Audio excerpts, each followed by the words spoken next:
When you park your car or your truck on your driveway or here in your garage, you may end up with what we have here, quite an oil spill. Yeah, Danny, this is a pretty typical situation in most households, but the solution for this is a really great and easy tip. I like this one a lot. All you need is to soak up an oil spill like this is ordinary cat litter.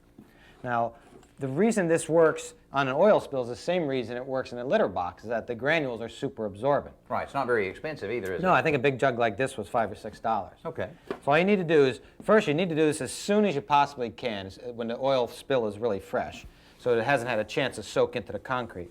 And then just pour out a nice thick layer. Then to help speed up the process here, what I take is an ordinary brick or a piece of patio block like I have here, and use it to grind the kitty litter down into a fine powder. And that helps it absorb much more quickly.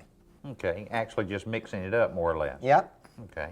And you can come back and turn this over with a little shovel just to get the dirty parts off from the bottom and get fresh litter down, but just leave it like that overnight, and it'll soak up almost all of the oil. And I guess if it's a real bad spill, you may even have to do this twice, huh? Yeah, sweep it up and do it again. Okay, all right. Well, this will work on transmission fluid or brake fluid or even paint, but you may want to take your car to the mechanic and make sure you address the real problem.